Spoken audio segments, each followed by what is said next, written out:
Afternoon, Yair, Daniel, Oded, and everybody. Thank you very much for inviting me to be here today.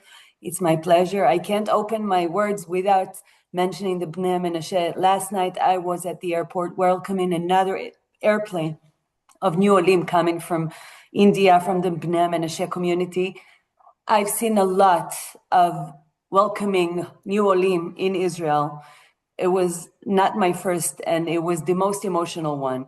We got to see people who meet their brothers and sisters they haven't seen for 24 years, and it was very emotional. And actually, in 2 days, I'm flying to India to bring the last plane for this part of the new Aliyah coming to Israel, and I'm very excited to see how the Bnei Menashe community lives in India, and to share it with you afterwards, and then to escort them while coming to Israel. So that's very emotional, and thank you everybody for enabling us to do that, to bring our brothers and sisters here to Israel. And I wanna, before I'm gonna share with you the impact of Keren Hayesod, what we've been doing in the last couple of months, or actually in the last couple of years, I wanna open with a thank you, because we were not able to do that without your support. And the UIA support, Keren Hayesod-UIA in Australia, amazing support. You all know, but it's important for me to emphasize that every time. Australia is the strongest campaign of Keren Hayesod across the world. And what you are doing and enabling us to do here in Israel is amazing. So a huge thank you to the leadership of Keren Hayesod in Australia, to Andrew, to Gary, to David, and of course for Stephen and Judy for helping us and promoting everything that we're doing in Australia, and of course the professional team that we would never be able to do that without you, with the leadership of leading by Yair and Peter and Carly, of course, and our emissaries, the Shlichim, Daniel, Oded, and Gili. Thank you so much for everything that you do. We know it's not easy to do that here from Israel, but I know it's much more complicated to do it from the other side of the world. So we really appreciate and thankful for what we do together. In the last 2.5 years since Swords of Iron actually started, I think it's been one very long war. That within this war we had few periods, like one of the comedians said, it's like a babushka. It's a war within a war within a war, and every time we have a new name to the war, but it's a continuation of what actually started on October 7th. And now that Roaring Lion is behind us, we don't know what we're expecting in the upcoming days. And still, as we speak, like Oded mentioned before, there's still war going on in the north. Today, there's not going to be schools in the north of Israel. The war still continues there. So it's very important to emphasize that. In the last couple of months, we actually continue to do what we did for 105 years, a combination of the ongoing routine of Keren Hayesod, what we've been doing for 105 years, and addressing the emergency that occurred since the Roaring Lion started on February 28th. And Keren Hayesod, this is the greatness of Keren Hayesod, being able to shift between emergency and the ongoing needs of the State of Israel and what we support through the Jewish Agency, but not only, and our direct contact with the government, with regional councils, municipalities, and other organizations here in Israel. And as Yael mentioned before, the seat that we have around the table. I think the strength of Keren Hayesod, as I'm going to share with you soon in the presentation, is our being able to map and to identify the real needs and to prioritize that based on all the information that we get from the ground. It's very important for us to come to you as the donors of Keren Hayesod in the UIA to bring you a map of the real needs of Israel. And there's no one specific need that you can say across the country. This is something that we've learned more in depth in the Roaring Lion operation, because the needs of the North are different than other places across the country. And the needs in each community were different. And we want to address them and to be as specific as possible to help the municipalities and to help the people of Israel based on the needs on the ground. So I want to share with you a small presentation of what Keren Hayesod was able, the impact of what we did, thanks to your support and to the support of Keren Hayesod all across the world. Keren Hayesod campaigns. We have campaigns in 45 different countries, 60 different campaigns, and our impact was tremendous. So here you can see a quote of President Herzog, which I actually met on the ground in Be'er Sheva in the first days of the war, a day after a missile attacked Be'er Sheva. And there was an amazing miracle over there and this miracle occurred a couple of more times during the war because the missile hit just in between the buildings. So if there were a direct hit in the building, the damage, the cost of life would have been much more severe. But here, the surrounding damage was tremendous, but thank God, only wounded people. And the president of Israel met us by accident on the ground there. And he shared the importance of Keren Hayesod. It was very spontaneous, and it was very important for us as Keren Hayesod. He opened the camera and shared about the importance of Keren Hayesod. And by acknowledging that was something very meaningful, because we met more in the upcoming days in different sites. We all met in the different sites, and to understand the role of Keren Hayesod in this, at this time, it was crucial for us. So just to have an overall understanding on the numbers of Roaring Lion and what happened, 42 people lost their lives during the Roaring Lion operation. Over 7,000 people were injured, and many were evacuated from their houses.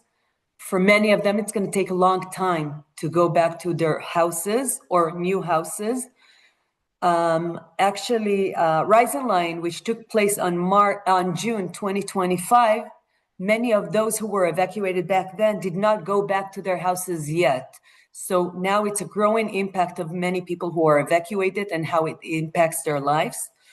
Almost 100,000 sirens. And this is the crucial number to understand, because we were living in Israel, and 5 to 6 to 8, and sometimes even more times a day, we had a siren going to the shelter, and the shelter were the key issue in this war.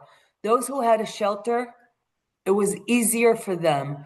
I'm privileged. I have a safe room in my house. About 33% of the civilians of Israel do not have shelters in their houses or in their buildings. So just imagine, even if you have a shelter in your building and you have a few sirens during the night and you have kids that you have to walk with them down to the shelter, it's not easy. And sometimes we had to spend a couple of hours because there was a siren within a siren.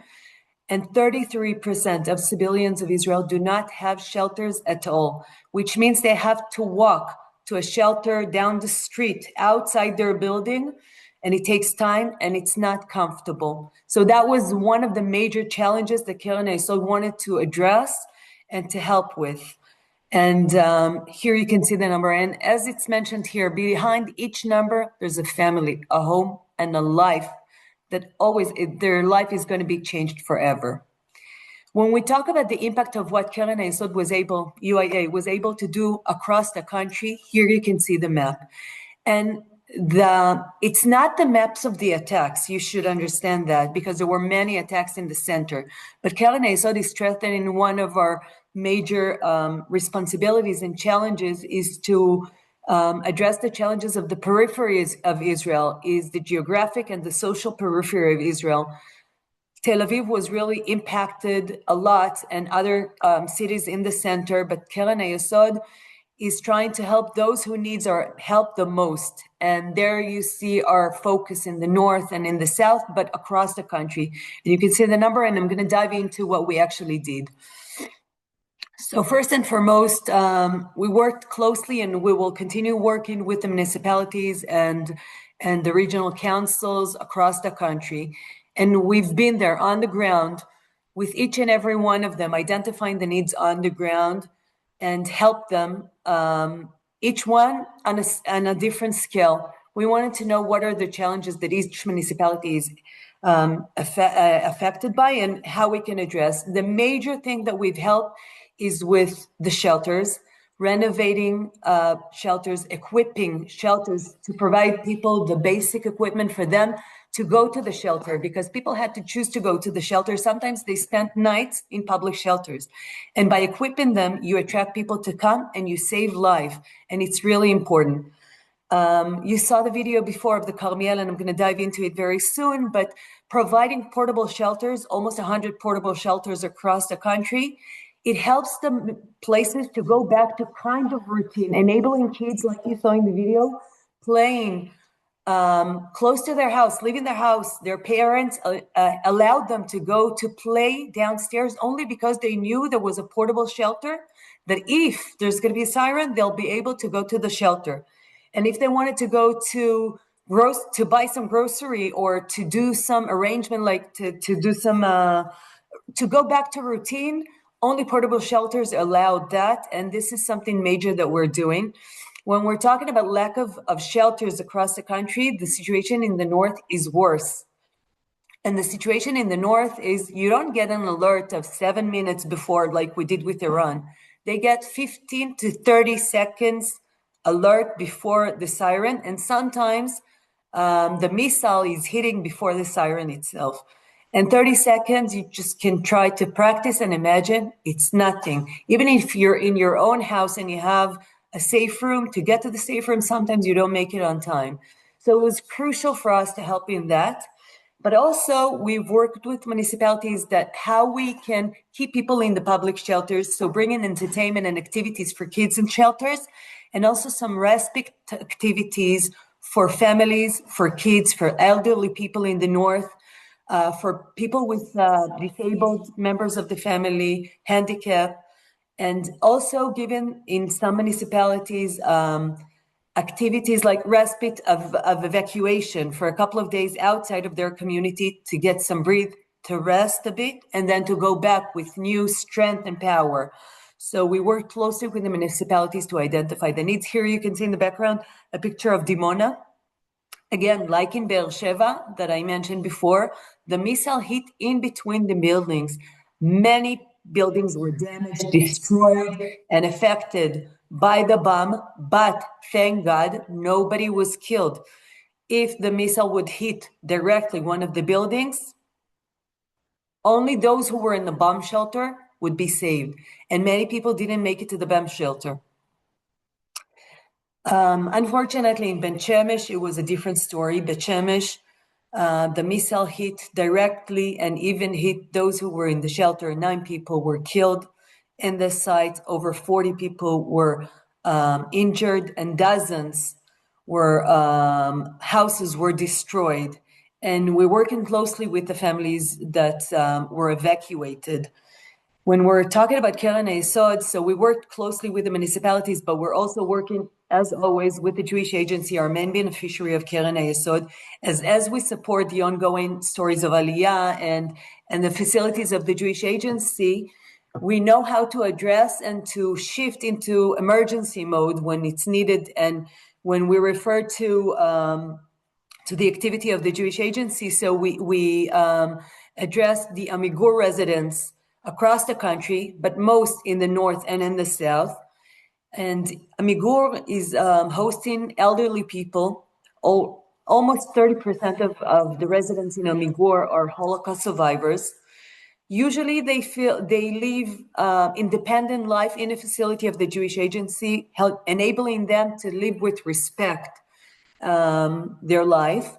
But during the war, it became more crucial for us to help them because they can't go outside the facility to buy their own groceries. So we wanted to bring them the food baskets to the facilities of the Jewish Agency, but also to support them with additional manpower to walk them to the shelter once there is a siren. In many of the facilities, they don't have a floor shelter or home shelter, like room shelter to each one of the apartments in the Amigur residence. They only have a shelter at the bottom of the facility. Once there is an alert in Israel, when you have a rocket coming from Iran, you have about 7 to 10 minutes alert in advance. So the people start walking downstairs to the bomb shelter, and they can also use the elevator before the siren starts. Once there is a siren, they cannot use the elevator, and there's not enough time. People are elderly, they walk slowly, and it was important for us to add additional manpower for them, to help them, assist them to get to the shelter, and it was crucial for that. I visited a couple of facilities in the north, in the south, and also in the center, and the help that we gave them was crucial. Like Yair mentioned before, we had Aliyah during the war as well. And over 250 Olim came during the war to Israel. And even those who came before, they're not used to war. They came from other countries. Some are safer, some are less, but I think the intent of the war here in Israel was different for them. And they're not used to having sirens. And there are 15 different absorption centers across the country that we've supported. Again, bringing activity for the kids in the shelters to keeping them, helping the parents to cope with the situation without being focused on the kids only. Also, giving them some support, financial support for some of the families that weren't able to work and to go out and to work. And it was really crucial and important for us to do that during the war, in addition to our ongoing activity with the Jewish Agency, with the new Olim and everything. And last and foremost, it's very important that we did the activity with the Fund of Victims of Terror, as we did since October 7th, and way before that, the support of those who were directly affected, families of those who were killed, the civilians who were killed, the families of those who were severely injured, and those who were evacuated and won't be able to go back to their houses for at least 3 months. They got the immediate grants from the Victims of Terror Fund, and and we're going to continue in helping them, in supporting them in their ongoing process, if they're going to be acknowledged by the Social Security here in Israel. So they're going to have the long process of additional support from the fund, but we're going to have resilience activities with all the communities. I want to go back to the story of the portable shelter in Carmiel that you saw a video before. The story is amazing, and it's emphasizing the strength of Keren Hayesod and what we do, our activity. Actually, David Slade from Melbourne with us in Carmiel that day, where we went to visit the portable shelter, and we met Zvika. You saw him on the video. He's walking around every day with his dogs, and he said that this is the route that he chose to do with his dogs on a daily basis, because there is a shelter, a portable shelter provided by donors of Keren Hayesod. In general, in Carmiel, there are 43 different portable shelters. 16 of them were donated by Keren Hayesod. And the impact of those portable shelters is allowing this kid, Effie, that you saw in the video, playing outside of his house and not just being inside his house 24/7, and enabling them to go back to routine. And this is crucial. So the war now is over and it's behind us, but the situation in the north is still continuing, and it's going to be a long process. We don't know what's going to happen in the upcoming days. And we're very fortunate in Keren Hayesod to be able to make an impact like we did in the last couple of months, but actually in the last, I want to say 105 years, but I'm going to focus on the last 2.5 years. And I'm very proud that Keren Hayesod was there in the right moment, in the right time, with the people, identifying the needs and coming back to you guys. So I'm happy to open to questions and to hear more from you, and to share, if you want, some more things, but to say a real huge thank you for all of you for enabling us to do that. And we will continue to do that together with you in the future. Toda rabba.